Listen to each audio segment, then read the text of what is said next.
Halo Go People, kembali lagi bersama saya Rizky. Jadi di video kali ini saya akan membahas mengenai perbedaan pendidikan di Finlandia dengan pendidikan di Indonesia. Jadi sebelum mulai, jangan lupa like, comment, and subscribe dulu channel ini biar kalian gak ketinggalan informasinya. Dan juga dukung terus channel ini agar menjadi semangat saya untuk terus meng-share ilmu pengetahuan pada kalian. Jadi saya baru saja dapat sebuah artikel. Jadi artikel ini saya dapat dari IDN Times. Jadi IDN Times itu sebuah website berita. Jadi dalamnya ada berita nasional maupun internasional. Jadi mereka menerbitkan sebuah artikel yang membahas mengenai pendidikan di Finlandia dengan Indonesia. Jadi nanti saya akan membacakan apa sih perbedaannya, dan nanti saya akan mengasih sebuah pendapat atau opini saya mengenai artikel ini. Yang kita ketahui bahwa pendidikan di Finlandia adalah pendidikan yang terbaik di dunia untuk saat ini. Maka dari itu ini sangat menarik untuk dibahas. Oke, yang pertama, menurut artikel ini bahwa anak-anak di Finlandia itu boleh masuk ke sekolah dasar di umur 7 tahun. Berbeda dengan Indonesia yang dimana anak kurang dari 7 tahun atau 6 tahun diperbolehkan untuk mengenyam pendidikan sekolah dasar. Jadi alasan mereka mengapa anak baru diperbolehkan masuk sekolah dasar di umur 7 tahun karena itu akan berpengaruh kepada konsentrasi dan optimalisasi dalam mengenyam pendidikan. Di Finlandia itu memfokuskan bahwa anak 0 sampai 7 tahun itu harus berfokus pada pendidikan di orang tuanya. Itu. Jadi untuk alasan yang pertama, saya setuju dengan Finlandia. Mengapa? Karena saya baca dari sebuah buku. Jadi ada pendapat dari National Association for the Education of Young Children. Jadi ini adalah sebuah lembaga pendidikan terbesar di Amerika Serikat. Mereka berpendapat bahwa anak usia dini itu anak dari 0 sampai 8 tahun, yang dimana menurut National Association for the Education of Young Children ini, mereka berpendapat bahwa pendidikan yang cocok untuk anak 0 sampai 8 tahun itu adalah penitipan kanak-kanak dan pendidikan orang tua. Jadi emang benar, jadi pendidikan yang cocok untuk anak usia itu adalah pendidikan taman kanak-kanak dan pendidikan orang tua itu sendiri, di orang tua atau di keluarga. Makanya itu adalah sebuah kesiapan seorang anak untuk mengenyam pendidikan agar siap. Soalnya kan di pendidikan sekolah dasar itu sistemnya sudah sistem kurikulum yang dimana anak dituntut untuk berhasil dalam tujuan pendidikan dalam kurikulum itu. Terus yang kedua, jadi di Finlandia itu sistem penilaiannya itu tidak menggunakan PR atau enggak ujian nasional atau enggak sebuah kuis atau sebuah ujian gitu. Jadi di Finlandia itu anak umur sekolah dasar sampai 16 tahun itu sistem penilaiannya itu tidak menggunakan nilai. Berbeda dengan Indonesia yang dimana kelas 1 SD mereka sudah dihadapkan dengan sebuah nilai. Yang kedua, saya setuju lagi dengan Finlandia. Mengapa? Karena bahwa kita tahu bahwa konsep dasar anak kecil adalah bergerak bebas dan keinginan tahu yang kuat, yang dimana sebenarnya anak sekolah dasar itu memandang bahwa sebuah nilai itu mereka nggak peduli dengan sebuah nilai sebenarnya. Nah, jadi mengasih nilai yang jelek, yang sedang atau yang bagus menurut anak kecil itu mereka nggak peduli.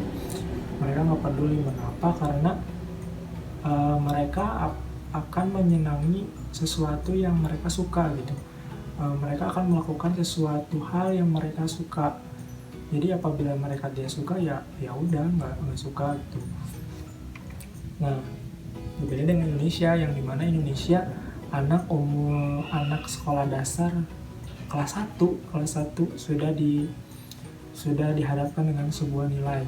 Sebenarnya bukan nilainya sih yang salah, karena yang pertama konsep dasar tadi bahwa nilai yang anak gak peduli dengan sebuah nilai. Sebenarnya nggak salah nilainya, tapi yang salah itu ketika seorang guru atau seorang orang tua kadang kan melihat nih nilai seorang anak kecil, misalnya si anak dimarahi, itu yang salah. Jadi bahwa anak sudah terbebani oleh sebuah angka. Nah, di situ akan berpengaruh pada psikologi anaknya. Jadi sebenarnya nilainya nggak salah, tapi konsep pemahaman seorang guru atau orang tua terhadap nilai tersebut gitu yang salah. Jadi lihatlah prosesnya bukan hasilnya. Intinya itu. Terus yang ketiga, semua anak di Finlandia itu mau pintar atau mau tidak belajar di kelas yang sama. Berbeda dengan Indonesia. Di Indonesia ada kelas akselerasi, ada kelas reguler, dan ada juga kelas internasional.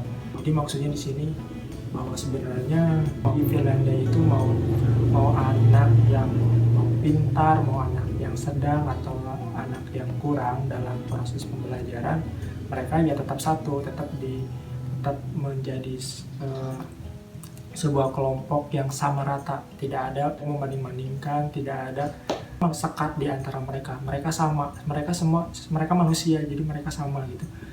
Ya mungkin di Indonesia di sekolah negeri emang sudah menerapkan konsep ini. Jadi di sekolah negeri Indonesia emang udah menerapkan konsep ini yang dimana anak disamaratakan gitu. Mungkin yang dimaksud dari artikel ini yaitu sekolah di swasta. Emang di swasta itu ada kelas akselerasi, ada kelas reguler, dan ada kelas internasional. Mungkin berbedanya itu.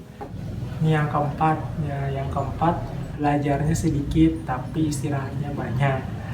Mengapa? Karena di Finlandia itu ini tentunya untuk menghindari stres yang karena berada di dalam ruangan sepanjang hari dan menekan aktivitas lainnya di luar kelas seperti olahraga, memasak, bermusik, dan sebagainya.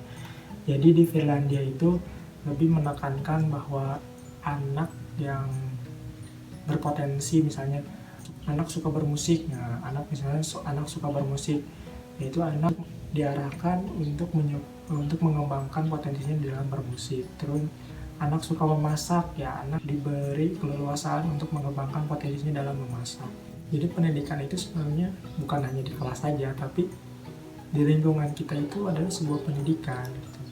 Berbeda dengan pendidikan Indonesia yang dimana anak dari jam 7 sampai yang sekarang kan ada full day itu sampai jam 3 sore, anak terus belajar yang dimana dituntut bisa semua pembelajaran dan istirahatnya hanya sebentar, mungkin 2 kali atau sekali, yang dimana anak menjadi stres dan tertekan dalam psikologinya. Sebenarnya pendidikan seperti itu tuh oke, anak mungkin menjadi bisa, tapi bisanya seorang anak itu hanya sekadar sementara gitu, karena sementara ini karena sistemnya tertekan. Jadi tertekan itu kayak masuk telinga, dia ingat, tapi karena tertekan ya mungkin sehari atau 2 hari mereka lupa gitu, karena dia menjalani proses pendidikan itu tidak menyenangkan gitu, dan tidak have fun untuk mereka. Jadi sistem tertekan, oke, mereka mengerti, tapi saya percaya bahwa itu sehari atau 2 hari bakal hilang nanti di otaknya. Terus yang terakhir, jadi di Finlandia itu guru yang sekolah dasar juga itu pendidikannya minimal S2, yang dimana itu menurut mereka menjadi kualitas suatu pendidikan yang kuat gitu. Jadi kesejahteraan guru walaupun mereka harus dituntut S2, tapi nantinya seorang guru dan seorang murid akan terjamin suatu taraf kehidupannya.